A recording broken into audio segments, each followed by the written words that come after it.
और वृंदावन से हमारे साथ जुड़े हुए हैं आचार्य विनोद पांडे जी। इनका लगातार रात में 7 बजे से लेकर 11 बजे तक प्रवचन चल रहा है, कथा चल रहा है। काफ़ी मनोरंजक कथा चल रहा है। दूर दूर से लोग श्रोतागण भक्तजन आकर के आनंद ले रहे हैं और इनका क्षेत्र में काफ़ी नाम हो चुका है। इतने अच्छे प्रवचन किए हैं, काफ़ी महिला लोग भक्तजन लोग इनका नाम ले रहे हैं। कल शाम को भ्रमण किया जाएगा। हमारे साथ आचार्य जी जुड़े हुए हैं, इनसे बातें करते हैं। आचार्य जी, सर्वप्रथम आपका मेरे चैनल में स्वागत है। क्या कहेंगे भक्तजनों को आप? देखिए, सबसे पहले मेरा तो भक्तजनों को मैं कहना चाहता हूँ, मेरा परम सौभाग्य है इस वृंदावन धाम से मैं इस झारखंड में मेरा आने का शुभ अवसर मिला। मैं धन्य मानता हूँ झारखंड को। और इस चैनल से जो NPG चैनल में मैं अवसर मिला, मैं अपने आप को परम सौभाग्य मानता हूँ। और इस शिलाडी ग्राम में, इस झारखंड और ये गोरहर थाना में एकादशी उद्यापन सह श्रीमद्भागवत सप्ताह ज्ञान यज्ञ करने का अवसर मिला। मैं अपने आप को, इस नगरवासियों को और इस जो भी यहाँ के भक्तगण हैं, मैं उनको बारंबार नमन करता हूँ। और जितने भी माता बहन हमारे जितने भी मित्र बंधु हैं, सब इनको बारंबार मैं नमन करता हूँ, जो मेरा परम सौभाग्य है। और यहाँ की भक्तों का, माता एवं बहनों का जो मैं देखता हूँ, इतनी अधिक से अधिक मुझे यहाँ पर उपस्थित होते हैं। इस कथा में बहुत मुझे आनंद लगा। पहली बार मैं झारखंड आया हूँ। बिहार में तो मेरी कई कथा हुई, लेकिन झारखंड में मेरी पहली बार कथा हुई। लेकिन यहाँ की भक्तों का मैं जो आनंद और उत्सव देख रहा हूँ, जो मैं पहले सुनता था, लेकिन आज प्रथम बार जो मैं इस कथा के आनंद में देख रहा हूँ। कल भगवान श्री कृष्ण का जन्म महोत्सव मनाया गया था और इस जन्म महोत्सव में जो भक्तों का आनंद उमड़ा, तो मैं देख करके अपने आप को परम सौभाग्य मानता हूँ। और आज पंचम दिवस है भगवान श्री कृष्ण का माखन चोरी लीला का दर्शन में, संगीत के साथ में। और वृंदावन से हमारे जो ठाकुर जी किस प्रकार गोपियों के साथ में माखन चोरी किए थे, उसका कथा के माध्यम से मैं दर्शन कराऊंगा। और भगवान गिरिराज जी का भी दर्शन में कराऊंगा। गिरिराज जी भगवान श्री कृष्ण ने कन्नी उंगली पर धारण किस प्रकार किए हैं और वहाँ के ग्वाल बाल गोपियों ने किस प्रकार से भगवान का स्वागत किया। भगवान श्री कृष्ण 7 वर्ष उम्र में ही भगवान श्री कृष्ण ने कन्नी उंगली पर धारण किए और 7 दिन और 7 रात्रि अपने कन्नी उंगली पर धारण किए। इस कथा के माध्यम से मैं श्रवण कराऊंगा और सभी देशवासियों को मैं बहुत बहुत साधुवाद देता हूं। और अपने तरफ से मैं देशवासियों को ये कहना चाहता हूं, जो संस्कृति हमारा भारत का है, उस भारत भूमि का संस्कृति पर चलें। और जितने भी माता पिता से मैं निवेदन करना चाहता हूं, संस्कृति को नहीं छोड़ें और संस्कृति के मार्ग पर चलें, जिस पर बच्चों का भविष्य अधिक से अधिक ऊंचाई तक पहुंचे।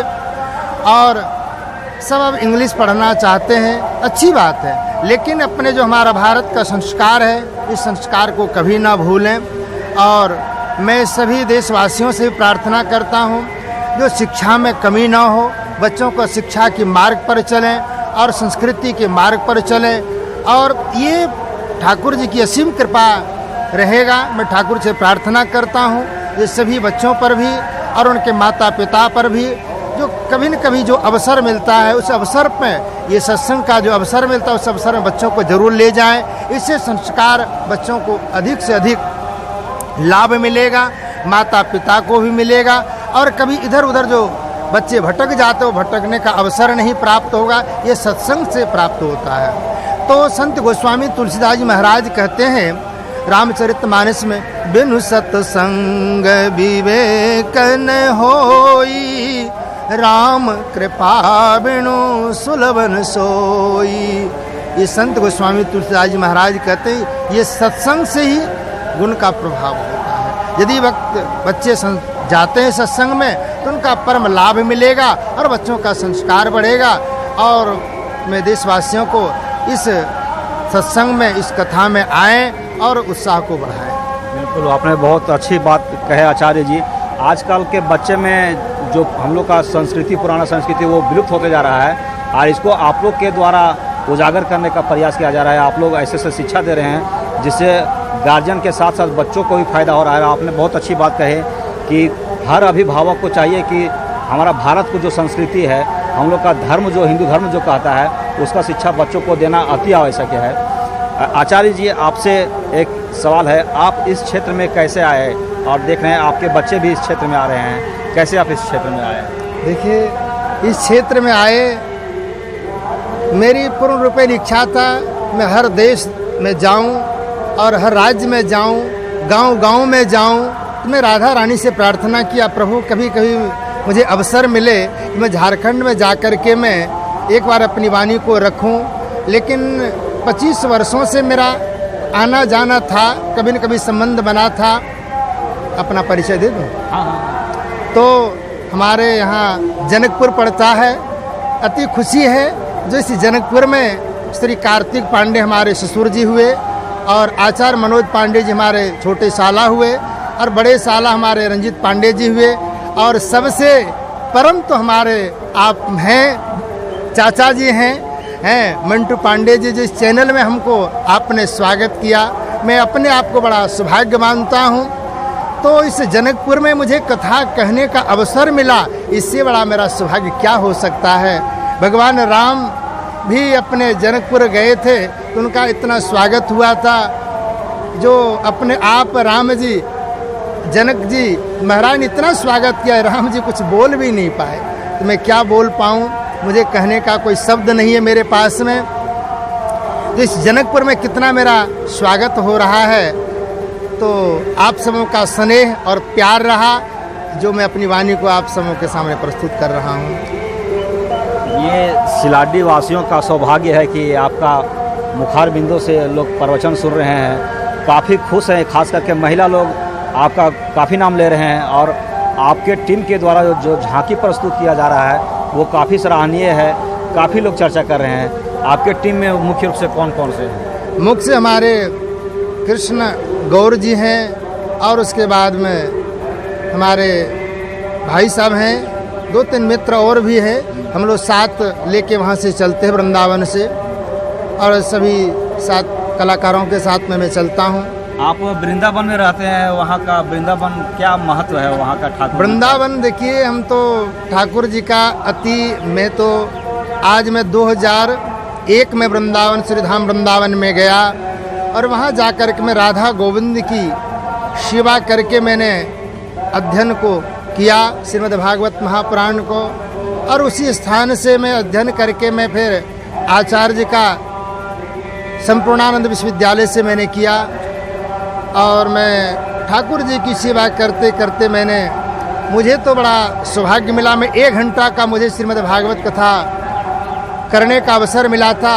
उसमें मथुरा के श्रीमान जिलाधिकारी महोदय, उन्होंने मुझे आकर के संबोधित किए थे। तो मैं अपने आप को बड़ा सौभाग्य मानता हूँ। और मैं पागल बाबा मंदिर, बहुत बड़ा 9 तल्ला का मंदिर है, उस मंदिर में ठाकुर जी की, पागल बाबा महाराज जी का असीम कृपा मेरे ऊपर में रहा, जो वहाँ से मैं शिक्षा को अध्ययन किया। और उसी स्थान से मेरा श्रीमद् भागवत महापुराण का सतमार्ग पर मैं चलने का अवसर मिला। और मैं अब उस स्थान को मैं बाबा को प्रणाम करते हुए, और श्री राधा रानी की असीम कृपा है जो आज मैं अपनी छोटी सी एक निर्माण में किया हूँ, जो निर्माणाधीन है, जो क्या बताना चाहूँ, लेकिन मैं बता देता हूँ। भागवत कृपा धाम मेरा एक छोटा सा कुटिया बनाया हूँ, और उस कुटिया में मैं सबों का, पूरे देश को और अपने ब्राह्मण समाज को, सबों को मैं सम्मान करता हूँ। और सबों का मैं चाहता हूँ उस कुटिया में सबों का सहयोग मिले, जिससे उस निर्माण चल रहा है उस निर्माण को पूर्ण हो, उसमें मेरा ये सहयोग रहेगा। मैं पूर्ण रूपेण अपने जो भी मुझे भागवत कथा में अपने वाणी के द्वारा कहता हूँ, उस वाणी के द्वारा जो मुझे प्राप्त मिलता है, जो प्राप्त होता है, उसको मैं केवल उस आश्रम की ओर में ही बढ़ाता हूँ। मैं कभी उसको इधर से उधर नहीं करता और उसी मार्ग पर चल रहा है। उनका सबों का सहयोग उसमें मेरा ये रहेगा। निःशुल्क जो भी यहाँ से कभी जाते हैं, कहीं किसी जगह ठहरते हैं, रुकते हैं, तो यहाँ से जाएं, उनके लिए निःशुल्क भोजन रहेगा, रहने की व्यवस्था रहेगा, शिक्षा की व्यवस्था रहेगा और जो उनकी श्रद्धा रहेगा वो अपना उस आश्रम में सहयोग करेंगे। उससे मेरा आश्रम की वो अभी निर्माणाधीन है। निर्माणाधीन है। बहुत बहुत अच्छा बात है। ये आप बहुत बड़े काम कर रहे हैं। ये वृंदावन में एक धर्मशाला टाइप का बना रहे हैं। उसमें जितने भी वहाँ पर भागवत की कथा होगी निःशुल्क। वहाँ भागवत कथा में जो भी ब्राह्मण के बच्चे जाएंगे, जो भागवत सीखना चाहेंगे, उनके लिए मैं रहने की व्यवस्था, भोजन की व्यवस्था मैं करूँगा और उनके माता पिता की जैसी इच्छा होगी वो अपना बहुत सहयोग अच्छा राशि करेंगे। अभी जो छोटे नन्हे मुन्ने बच्चे हैं जो बड़ा होंगे, उनके अभिभावक यदि अपने बच्चों को हिंदू धर्म से संबंधित शिक्षा देना चाह रहे हैं तो वृंदावन में इनका एक आश्रम बन रहा है और वहीं पे हिंदू धर्म के छोटे छोटे बच्चों को निःशुल्क शिक्षा दिया जाएगा, रहने का, खाने पीने का व्यवस्था किया जाएगा और अभिभावक के द्वारा जो सहयोग इन्हें मिलेगा इन्हें स्वीकार है। कोई इनका ये डिमांड नहीं है कि इतना चार्ज लगेगा, कोई वहाँ चार्ज नहीं है। अपने खुशी से जो देंगे वो स्वीकार करेंगे और आपके बच्चों को निःशुल्क वहाँ शिक्षा दिया जाएगा। एक बार इनके आश्रम में अवश्य लोग पधारें और वृंदावन जा कर के देखें कि कैसा इन्होंने व्यवस्था किया है। वहाँ श्रीमद् भागवत कथा का भी प्रवचन होते रहेगा। आपके गुरु कौन रह चुके हैं आचार्य जी? हमारे गुरु तो देखिए राधा गोविंद भगवान हैं। मेरे गुरु तो ठाकुर जी की कृपा से मैंने ही प्राप्त किया। आप 20-25 साल से लगातार ये सब कर रहे हैं? मैंने। अब भक्तजनों का ऐसी आस्था है कि वृंदावन जो जाते हैं उनकी मनोकामना पूरी हो जाती है। जी, तो वृंदावन जाने से देखिए राधा रानी की असीम कृपा है। वहाँ पर केवल वृंदावन वानिक बनयो भ्रमर करत गुंजार, दुल्हन प्यारी राधिका दुल्हा नंद कुमार। हमारे जो राधा रानी है बड़ी भोली है। वो यदि कृपा करते गोविंद का यदि कृपा हो जाता है, उनकी जो भी मनोकामना लेकर श्री धाम वृंदावन जाते हैं वहाँ उनकी मनोकामना अवश्य पूर्ण होती है। यदि किसी कामना पुत्र की, मैंने कई मेरे सामने भक्त गए पुत्र की कामना के लिए, तो मैंने कहा जाकर यमुना जी में स्नान करो। और यमुना जी स्नान करने का ब्रज का धूल अपने मस्तक पर लगा करके अरे गोविंद जी का मैंने प्रसाद उनको दिया और उनको सफल पुत्र की प्राप्ति हुई। हमारे साथ इनके पुत्र अंश पांडे जी जुड़े हुए हैं। अंश जी, सबसे पहले आपका मेरा चैनल में स्वागत है।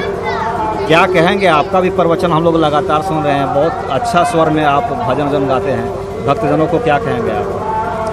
जी, सबसे पहले मैं सारे दर्शकों को जय जय श्री राधे, जय जय श्री कृष्ण। मैं यही कहना चाहूँगा कि धार्मिकता से, अपनी संस्कृति से हमेशा जुड़े रहना चाहिए। हम भी पढ़ते हैं अपने विद्यालयों में, लेकिन धार्मिकता से हमें घर पे संस्कार मिला और सभी माता पिता को संस्कृति और अपने संस्कार देने चाहिए अच्छे, और भगवान से जुड़े रहना चाहिए हमेशा। अभी आप कौन क्लास में पढ़ाई कर रहे हैं? जी, अभी मैं 9th क्लास में। अभी वैसे छोटे छोटे बच्चों को क्या कहेंगे जो मोबाइल हाथ में यूज़ करते हैं, उनका समय भी लैप्स हो रहा है, पढ़ाई पर लोग ध्यान नहीं देते हैं, उनको क्या कहेंगे? अब इसके बारे में माता पिता को भी अपने बच्चों पे ध्यान देना चाहिए कि ज़्यादा मोबाइल ना दें, और दें तो बच्चों को देखें, उन्हीं के साथ बैठें कि वो क्या देख रहे हैं, क्या कर रहे हैं। अभी जैसे कोरोना काल में बच्चों की सारी क्लासेस ऑनलाइन होने लगी, तो उस समय मोबाइल फिर भी ठीक था, लेकिन ये भी देखें कि कितने बजे बच्चों की क्लासेस है, उसी समय मोबाइल दें और ज़्यादा यूज़ करने ना दें मोबाइल को। बहुत बहुत धन्यवाद अंश जी। तो ये थे हमारे साथ आचार्य विनोद पांडे जी और इनके पुत्र अंश पांडे जी। इनका लगातार यहाँ सिलाडी में एकादशी उद्यापन में प्रवचन चल रहा है। हमारे साथ आचार्य विनोद पांडे की पुत्री राधा रानी जी भी जुड़ी हुए हैं। इनके भी मुखारबिंदों से हम लोग भक्तजन जितने भी हैं सिलाडी के, हम लोग प्रवचन लगातार सुनते आए हैं। काफ़ी अच्छे स्वर में इनका भजन रहता है। क्या कहेंगे आप भक्तजनों को राधा रानी जी? सबसे पहले तो मैं सभी को राधे राधे कहना चाहती हूँ। राधे राधे। ये बहुत ही अच्छा कार्य होता है कि ये श्रीमद् भागवत, ये बहुत पुण्य का कार्य है ये बहुत सौभाग्य से मिलता है। और मैं सभी जो पेरेंट्स हैं सभी के माता पिता को कहना चाहती हूँ कि ये हमारी संस्कृति है, हमारे संस्कार है, हमें इसे छोड़ना नहीं चाहिए। लोग बाहर से आके हमारी संस्कृति संस्कार को अपनाते हैं, इस कल्चर को जो है उसको देखते हैं और सीखते हैं इससे।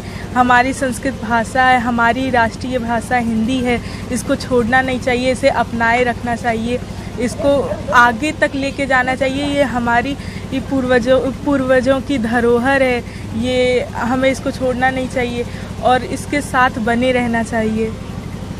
2 लाइन हमारे भक्तजनों को आप कोई भजन गुनगुना दें तो बहुत अच्छा रहेगा।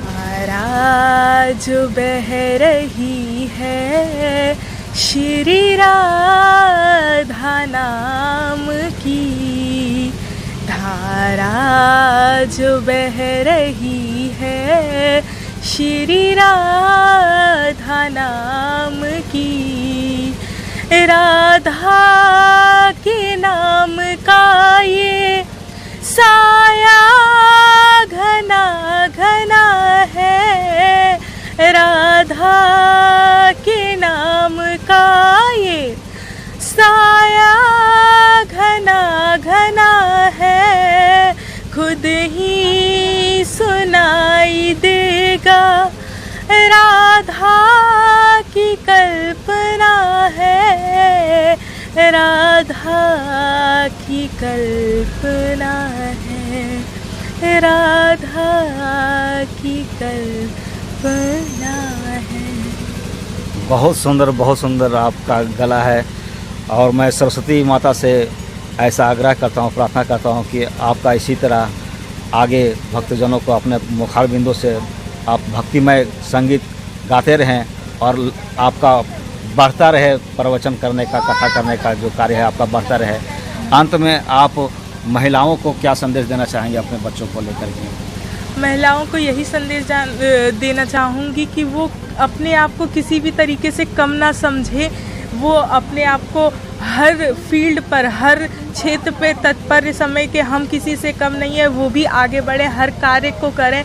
कोई भी ऐसा नहीं होता कि पर्टिकुलर है कि हम ही कर सकते हैं और ये चीज़ वो कर सकते हैं, मेल कर सकते हैं, ये फीमेल नहीं कर सकता, ऐसा कुछ निर्धारित नहीं है। हर चीज़, ये तो राधा रानी का नाम है, राधा रानी की कृपा है कि हर कार्य को हर लोगों को करना चाहिए।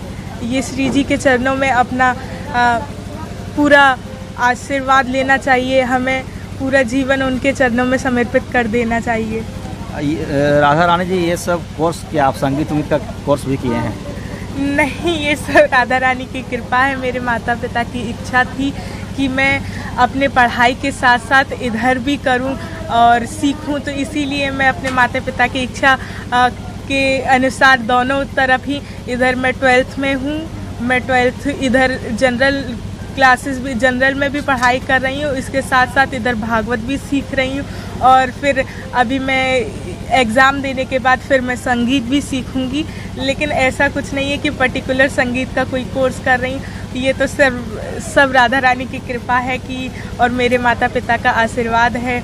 मेरे नाना नानी की बहुत ही इच्छा थी कि वो एकादशी उद्यापन करा रहे हैं, तो उसमें मैं अपना थोड़ा समय दूँ और उन्हीं की इच्छा से, मेरे दादाजी की, मेरी दादी के आशीर्वाद से, मेरे नाना नानी और मेरे माता पिता के आशीर्वाद से मैं धीरे धीरे करके इस क्षेत्र में पहुंच रही और आप लोगों के आशीर्वाद से मैं आगे बढ़ूं, हर कार्य को अच्छे तरीके से कर सकूं। बस मेरी यही कामना है कि राधा रानी और आप सभी मेरे ऊपर कृपा बरसा के रखें, अपना आशीर्वाद देते रहें।